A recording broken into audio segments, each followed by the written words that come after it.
Naga Kuki Meitei haina khaidoknabagi muhut aikoi Manipuri ni haina punna lauminnaraba matamda state asida tangdulai taba purapa ngamgani haina Chief Minister na ngasigi senapati khongsata phongdokhrei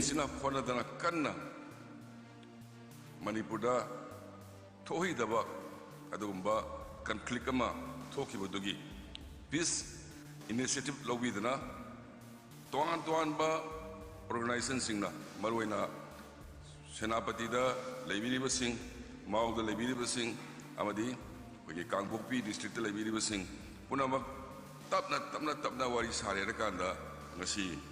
kariguma makhal namatagi kogi yena balitna I really thanks to all the CSOs of Naga society, especially I thanks to Naga people organization for their gratitude to bring back normalcy in the state of Manipur.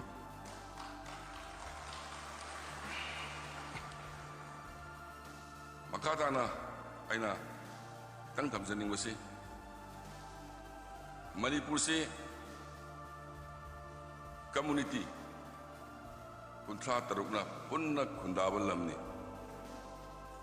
ai Manipur ngaglak pasi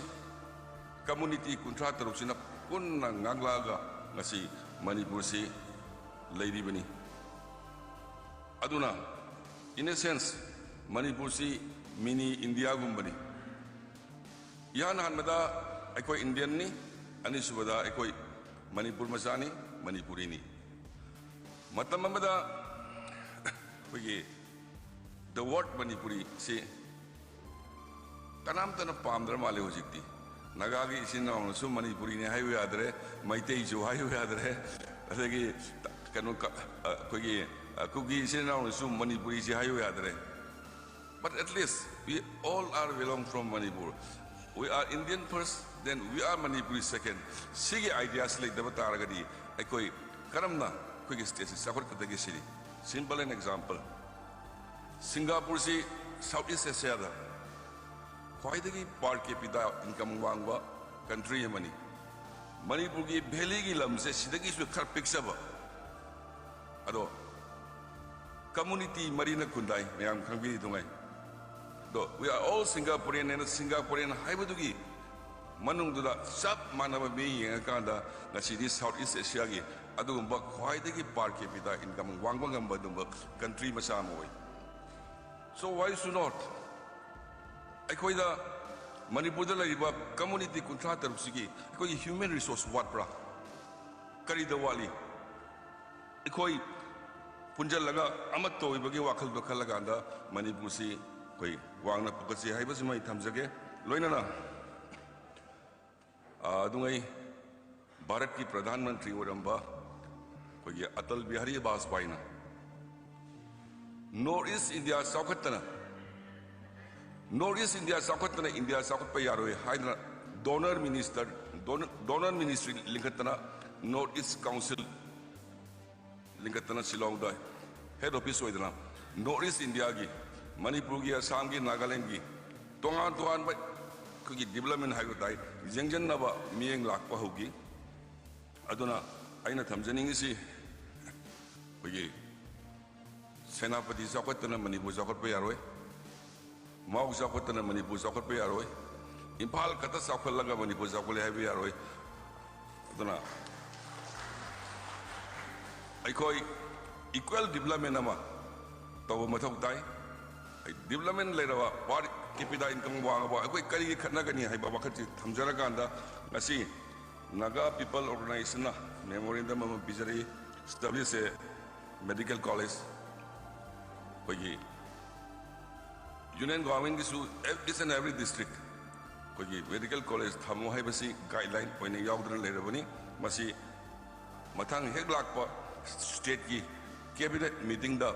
puthoga एक खन्नबा होजरगे अनि सुबदा कोई Suez system C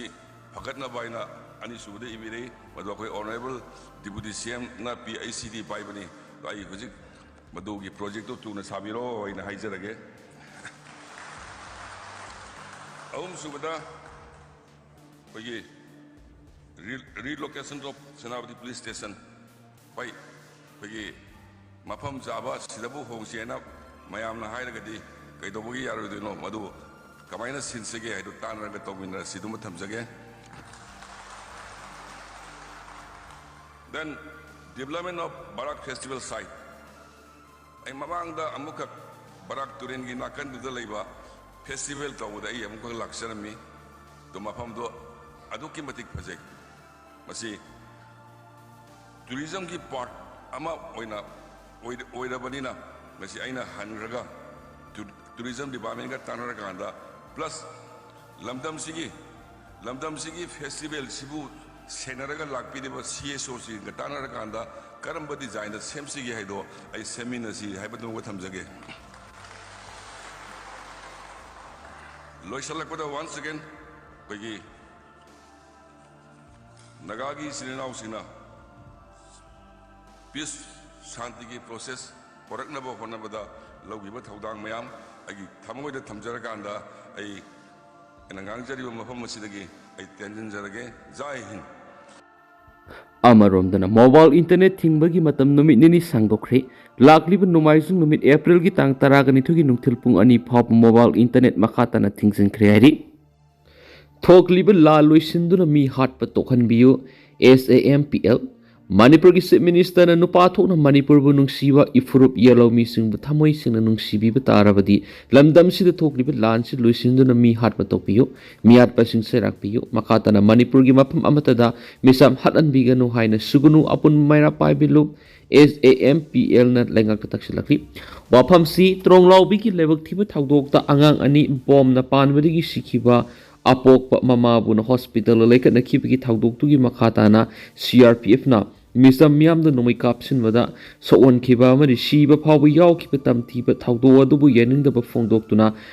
ngasi kaksing district ki sugunu kaithel thong lon duna miyam na wakat khongjang sangsin khibada SAMPL gi General Secretary ahibam santhoi sana na phongdok khibani magna makhatana hai tronglau bi da thukiba lebak thiba thawdok tu Manipur gi atopa mafam atai da thorak loi hainingai dei sugunu amadi serausu koki singa nakna leiba mafamni makoina kundaba dongyang phaimol tingkang phai lailoi phai amadi laisana singba koki singi khul sugunu amadi serauga nakna leibana khul ani sida asiguma thawdok thokwanba sue aroi koki theory singna misam kya angang kya inkhalakliba nupa masa kya khatkhigadauri bano haibo hangsing mama gi lengak tu hangduna lakhibani hausigi anoba lengak si bulu singliba minister su wahang simak hangli heraduna misam hatpigi thawdok makhatana thukan bidana ba maira pai bisna CM gi pukning singsilakli amaromdana koki narco terrorist maru phone muthalu tronglau bi the bomb kapsin dun angang ani hat khiba malem gi angang punamak sathaba terrorist ki thawni thawdo si amu hana thoktana ba sin koki narco terrorist maru phone muthat kadabani haina patriotic writers forum Manipur gi secretary Rakesh Naurem na lenga ki puning singsilakli wapam asi Bangladesh ki makong leima harau gi thoram na saruk yari ba forum si gi thawmi sing na Manipur gi ingsik hanjilangna ba Bangladesh ki lefam kya dang si pangto ki ba thawni thoram da saruk yara dun mak na hai Robin mangang kwerapam na phongdora puwapam khrada ngarang hing kangla tongbi bazar gi Hindi high school da leiba MR posta koki theory singna Mortar Shell yaona nongoi kapsilakhiba du aikhoi sipho tawba ngami haiba utnabagini Maikei haibadi gamgi phai rom digi ama makhan side Loubiyu school rom digi ama amadi Sekmai tural wangma lowang sabal faidalom digi amukta da punna kihalakpani thawdo aduna anakpada leiba Meetei sing Khudong thiningai oiki ngarangi thawdo aduda yam thuna Sekmai Commando team ahumna sangsinduna control tawbu thagasari amuksu hena kana tawra oi haningai leti aduna mipum kudingmak siksina leibiyu he mam khibaga light yam thanbigano thong naw maya da leibigano haibu wapam yauna phongdorakli